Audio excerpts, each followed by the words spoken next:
En este capítulo, el Big Bang, la gran explosión que dio inicio al tiempo, al espacio, a la materia, sus misterios, la recesión de las galaxias y la expansión del cosmos, el destino del universo. Expansión eterna o contracción hacia un nuevo colapso y un Big Bang invertido. ¿Qué había antes del Big Bang? Las ideas de los grandes científicos sobre este tema.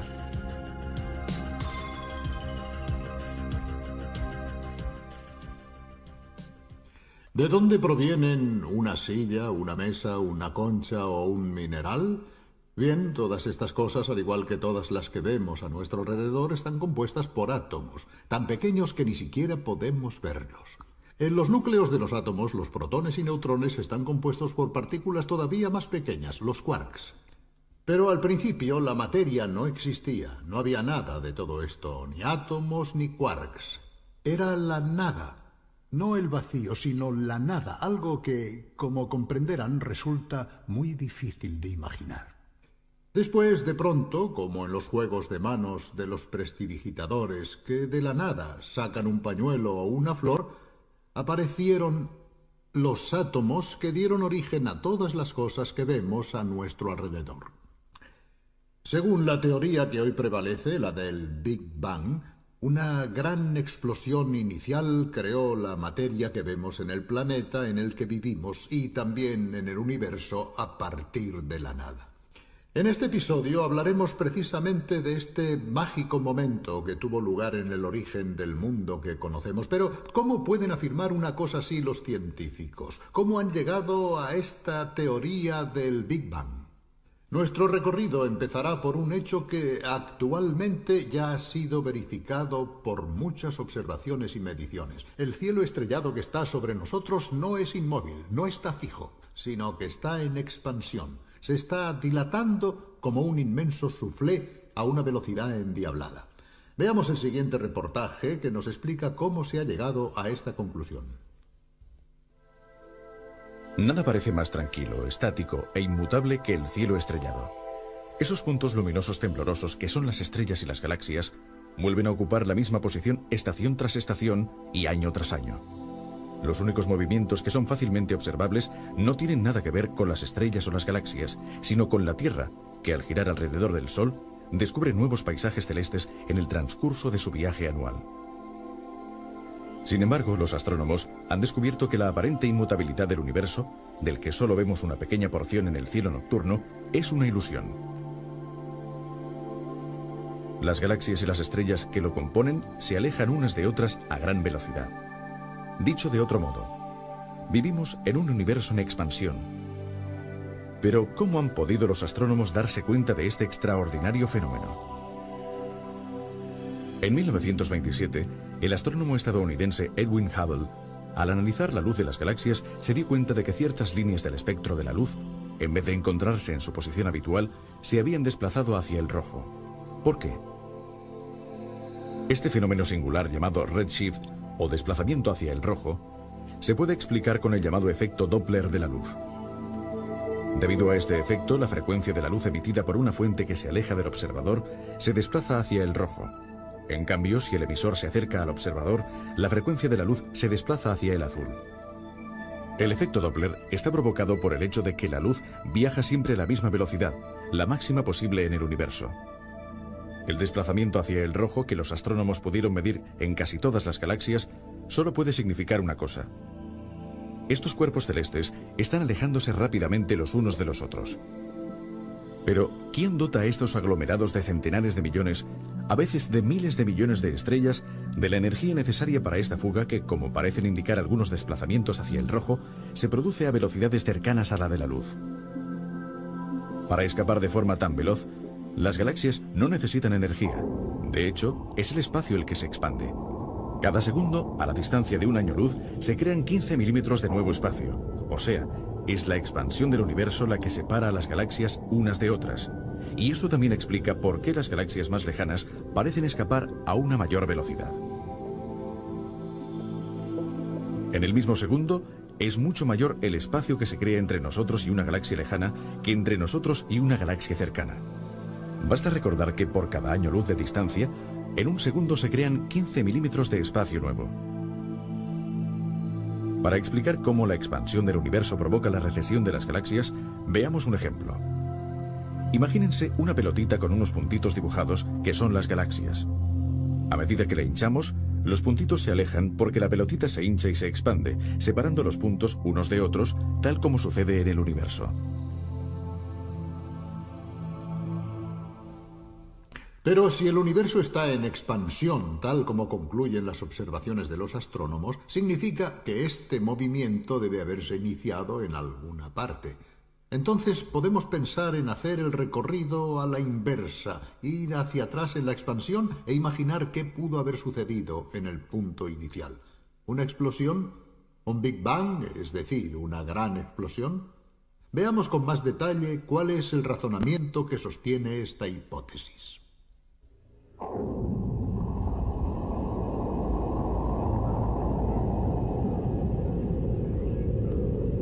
Actualmente las galaxias se están alejando unas de otras. Esto significa que en el pasado estaban más cerca. Si con una moviola imaginaria pudiésemos dar un vistazo a la sorprendente película de la expansión del universo a la inversa, nos daríamos cuenta de que en un momento dado, las galaxias no solo se acercarían, sino que se fundirían entre ellas. Retrocediendo todavía más, todo el espacio y la materia que integra el universo se concentrarían aún más hasta convertirse en un punto. Los físicos llaman a ese punto la singularidad inicial. De ahí partió el Big Bang, es decir, la gran explosión. Una cosa está clara. En los momentos iniciales, la temperatura y la presión alcanzaron valores inimaginables. En consecuencia, el universo estaba muy caliente y, según los físicos, era también muy distinto del universo frío que hoy conocemos. No es posible trasladarse hasta el auténtico instante cero. En este viaje hacia atrás debemos detenernos en una pequeñísima fracción de segundo del inicio. Más allá de esta frontera no sabemos qué pudo haber. Incluso las leyes de la física conocida, es decir, la gravedad, la fuerza electromagnética y las otras interacciones, no existían como tales, al igual que no existía la materia, el espacio y el tiempo. Entonces, ¿qué sucedió en aquel punto y en aquel instante?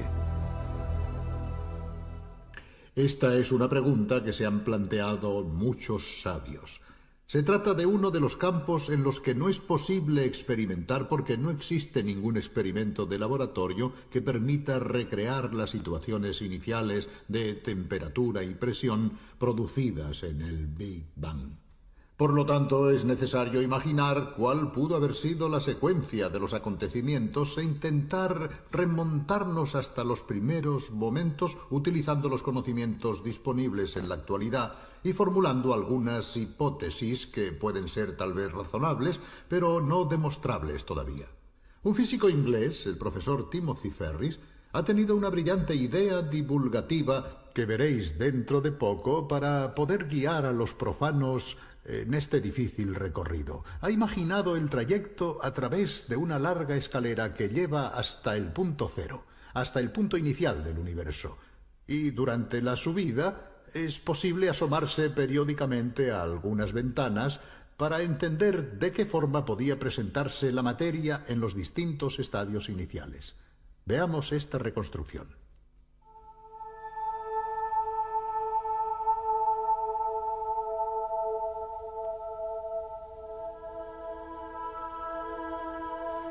Imaginemos que cada ventana a lo largo de la escalera se abre en una época muy concreta de la historia del cosmos, cada vez más hacia atrás en el tiempo. La primera ventana nos muestra el universo cuando tenía 1000 millones de años, la siguiente cuando tenía 100 millones, después 10 millones de años, y así hasta el final, cada vez más atrás. En cada ventana sucesiva, el tiempo del universo corresponde a una décima parte de la precedente. De esta forma, alcanzaremos rápidamente el primer segundo de vida del cosmos, y como veremos, durante ese segundo sucedieron muchas cosas. Nuestra galaxia, y posiblemente todas las demás, se formaron en los primeros 1000 millones de años de expansión del universo, cuando el gas primordial todavía era lo suficientemente denso para condensarse en estrellas y galaxias. No conocemos todos los detalles sobre cómo se formaron las galaxias, pero consideramos que tenemos un buen conocimiento de cómo era la Vía Láctea en su etapa de formación. Estas estrellas de primera generación estaban formadas sobre todo por hidrógeno y helio. Si hubiera existido vida inteligente en esos primeros días de existencia del universo, la tabla de los elementos que todos conocemos habría indicado solamente hidrógeno y helio. Después de haberse expandido durante casi 1 millón de años, el universo se hizo transparente a la radiación y los fotones pudieron viajar libremente sin chocar con las otras partículas. La luz se separó de la materia. De hecho, libres y sin la acción perturbadora de los fotones, los electrones pudieron unirse a los núcleos. Un electrón que orbita alrededor de un protón constituye un átomo de hidrógeno, el elemento más sencillo y abundante del universo. 2 electrones alrededor de una pareja de protones y una pareja de neutrones forman un átomo de helio.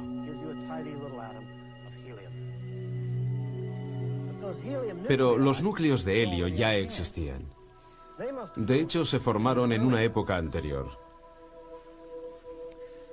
La formación de núcleos de helio se remonta a cuando el universo tenía casi unos 100 segundos, es decir, cuando su temperatura había descendido bastante, lo suficiente como para permitir que los protones y los electrones se unieran entre sí sin que el calor que les rodeaba pudiera romper este vínculo.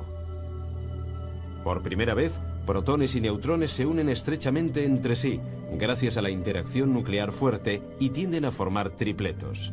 Estos, a su vez, se combinan y forman un núcleo inestable. 2 de los protones son expulsados y se forma un núcleo de helio.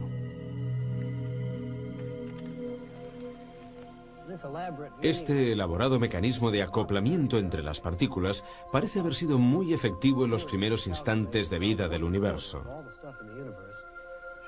Los físicos teóricos calculan que aproximadamente 1/4 parte de toda la materia del universo debió transformarse en helio.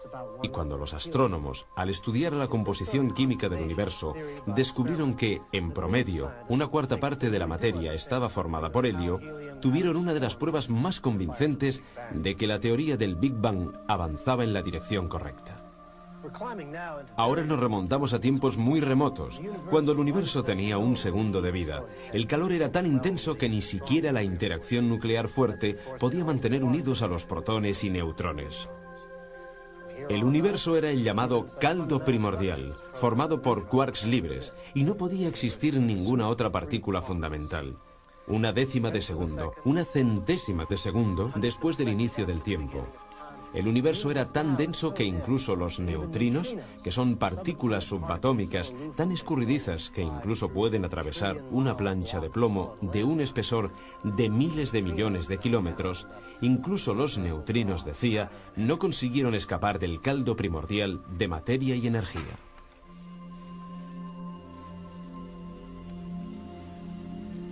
Una 1000.000.000ésima de segundo después del inicio, el calor todavía era tan intenso que la fuerza electromagnética y la interacción débil aún no se habían escindido y separado, y existía una única interacción unificada, la fuerza electrodébil.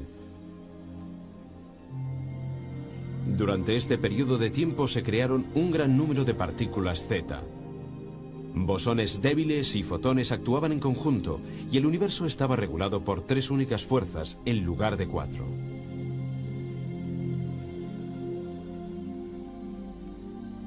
Cuando la edad del universo era una mínima fracción de segundo, exactamente 10 elevado a menos 35 segundos, probablemente la misma fuerza electrodébil todavía estaba unida a la interacción fuerte.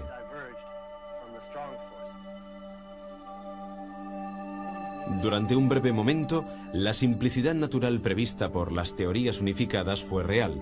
El reino subnuclear era recorrido por partículas X y por quarks libres. Gluones, bosones débiles y fotones danzaban transformándose sin cesar unos en otros. Solamente operaban 2 fuerzas en los primerísimos instantes de vida del universo: la gravedad y esta interacción conocida como gran fuerza unificada. Es posible que las cosas, en un momento todavía más remoto, fueran aún más sencillas.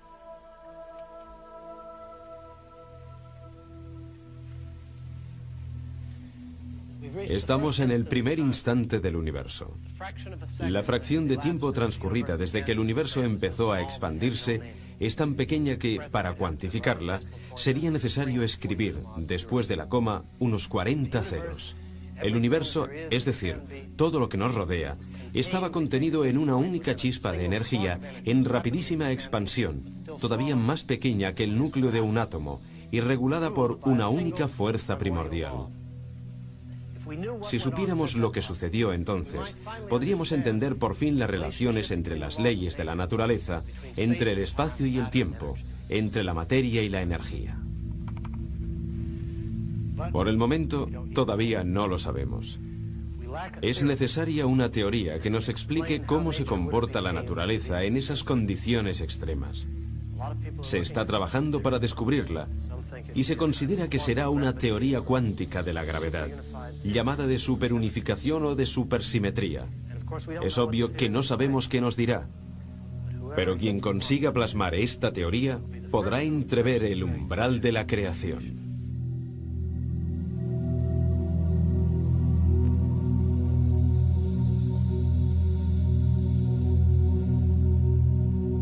Naturalmente, no es fácil seguir este recorrido físico-matemático porque en un momento dado aparecen conceptos y situaciones que están muy alejadas de nuestra experiencia cotidiana.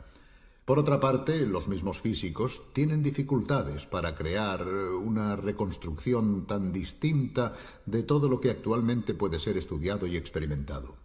Pero ¿existe algún campo de la física que pueda resultar útil, por lo menos para intentar verificar algunas hipótesis? Bien, hemos hablado en Turín con uno de los más grandes físicos italianos, el profesor Tullio Regge, galardonado con el premio Einstein. Profesor Regge, ¿cómo pueden los científicos imaginar y experimentar, por así decirlo, el Big Bang?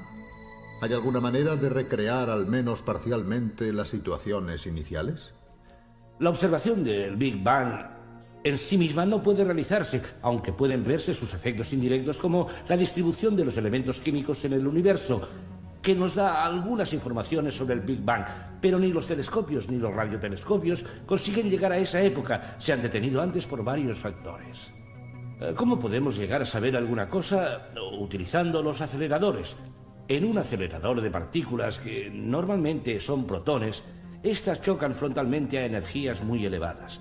La energía, según la famosa ecuación de Einstein, E igual a m por c al cuadrado, se transforma en materia, es decir, se crean nuevas partículas y se crea una gota infinitesimal de ese plasma, como lo llaman los físicos, que empapaba el universo primordial. Se trataba de una materia de altísima densidad y altísimas temperaturas.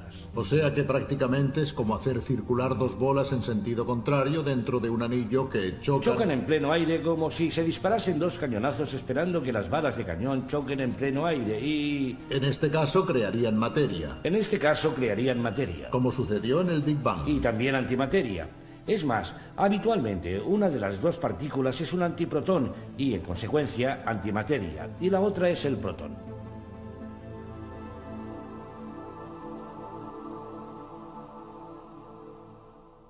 Algunas veces la suerte ayuda a los científicos cuando al buscar una cosa se acaba descubriendo otra. También ha ocurrido así con la teoría del Big Bang.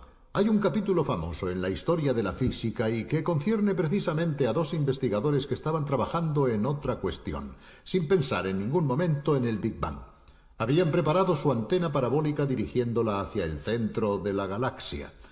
Recuerdo que uno de los dos, Arno Penzias, me contó el suceso y me llevó precisamente junto a esta gran antena. Después de todo el trabajo de preparación y los gastos efectuados para llevarlo a cabo, estábamos muy enfadados, me dijo, porque había alguna cosa que no funcionaba bien. Pero después nos dimos cuenta de que habíamos realizado un gran descubrimiento. Así se desarrollaron los hechos. Era 1965. Dos científicos de los prestigiosos laboratorios Bell Telephone, cerca de Nueva York, estaban estudiando con una antena muy sensible una nube de gas de la Vía Láctea. Se llamaban Arno Penzias y Robert Wilson. Algo no iba bien. Una misteriosa perturbación se resistía a los numerosos controles y las repetidas verificaciones. Por fin, los dos científicos se rindieron a la evidencia. No era una perturbación, sino una radiación que parecía provenir con la misma intensidad de todas direcciones. Se había descubierto la radiación cósmica de fondo, el eco del Big Bang, una de las pruebas más convincentes de que el universo nació hace miles de millones de años en una gran explosión. La teoría del Big Bang elaborada por George Gamow había previsto que debía existir algo parecido, pero durante años nadie había observado esta radiación. Después, la antena sensible de Penzias y Wilson captó este eco. La radiación de fondo ha sido estudiada con más detalle gracias a satélites astronómicos especiales como el estadounidense COPE. Este es el mapa de la radiación realizado gracias a las mediciones del COPE. El eco del Big Bang es sustancialmente homogéneo en todas direcciones, pero el COPE, gracias a su sensibilidad, descubrió algunas pequeñísimas diferencias. Estas pequeñas irregularidades son muy importantes, ya que explican por qué la materia salida del Big Bang, hidrógeno y helio, se condensó en estrellas y galaxias en lugar de permanecer como una nube enrarecida y completamente homogénea.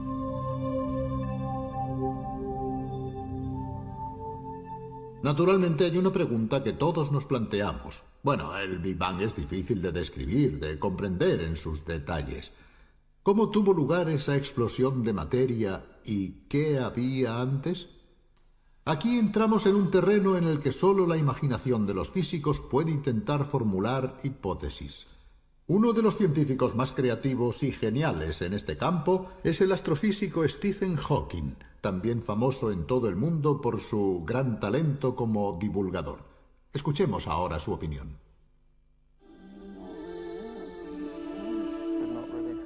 Podría ser que el universo no tuviera un inicio. Podría ser que el espacio-tiempo forme una superficie cerrada, sin límite, como la superficie de la Tierra, pero con otras dos dimensiones. Si la hipótesis de que el espacio-tiempo es ilimitado, pero finito, es correcta,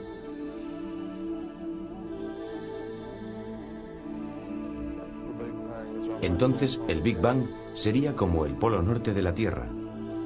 Preguntarse qué sucedió antes del Big Bang es como preguntarse qué le sucede a la superficie de la Tierra 1 kilómetro al norte del polo norte.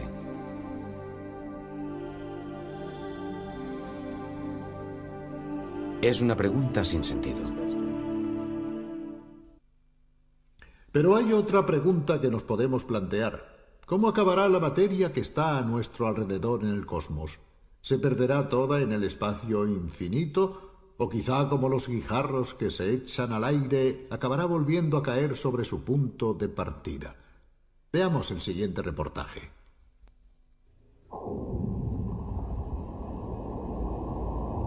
¿Cuál será el destino del universo?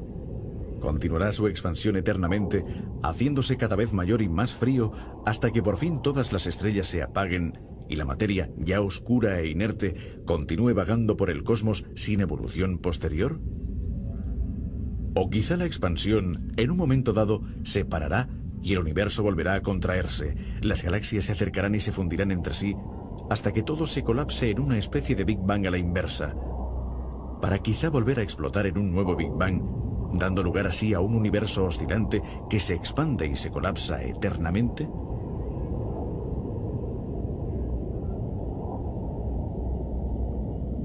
Muchos de estos interrogantes están destinados a permanecer sin respuesta, pero algunos aspectos se pueden conocer, como por ejemplo, si el universo se expandirá indefinidamente.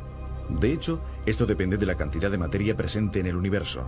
Si la materia supera una cierta densidad crítica, entonces, como sostiene la teoría de la relatividad de Einstein, el espacio permanecerá cerrado con una estructura geométrica comparable a una esfera. Pero en un espacio cerrado el tiempo es finito, la expansión se detendrá y todo volverá a colapsarse para concluir en un Big Bang invertido. En cambio, si la cantidad de materia no es suficiente, el espacio se curvará, pero asumirá una forma geométrica abierta, como esta superficie hiperbólica. En un espacio infinito, también el tiempo será infinito, y entonces la expansión proseguirá indefinidamente. Entonces, la materia es suficiente o insuficiente para cerrar el espacio. La materia luminosa fácilmente observable, es decir, las estrellas y las galaxias, es insuficiente, Pero los astrónomos piensan que en el cosmos existen grandes cantidades de materia oscura: polvo, gases, cometas, asteroides, planetas o partículas mucho más ligeras como los neutrinos. Si los neutrinos tuviesen masa, la materia presente en el universo podría superar la densidad crítica. De todas formas, a través de las observaciones más detalladas, parece ser que la densidad del universo es inferior a la crítica y que, por lo tanto, la expansión está destinada a durar eternamente. Obviamente no se pueden excluir las sorpresas en el futuro. La masa que falta para alcanzar esa densidad podría surgir allí donde nadie sueña siquiera en buscarla. Para concluir, una última pregunta. ¿El universo que conocemos es el único que existe? ¿No podría ser que al encontrarnos en su interior no podamos ver más allá de este horizonte, de esta dimensión, mientras que, en realidad, podrían existir muchos otros universos paralelos, concéntricos o que se cruzan? ¿Qué piensan al respecto los físicos? Escuchemos de nuevo a Tullio Regge. Muchísimas personas imaginan universos fuera del nuestro e intentan comprender qué sucedió en el Big Bang. Nosotros no sabemos qué sucedió en el Big Bang, pero existen muchísimas teorías. Haciendo una comparación, para abrir una puerta, necesitamos unas llaves. Quien no tiene llaves no puede abrir la puerta. Pero tampoco se abre la puerta si encontramos un manojo con 1.000.000 de llaves, porque no se sabe cuál es la correcta. En cierto modo nos encontramos en esta segunda situación. Hay muchísimas teorías que tratan de imaginar qué sucedió en el momento del Big Bang. Puedo catalogar algunas de estas hipótesis extrañas sobre el Big Bang. Que el número de las dimensiones del espacio no sea 3, sino mucho más elevado, incluso infinito.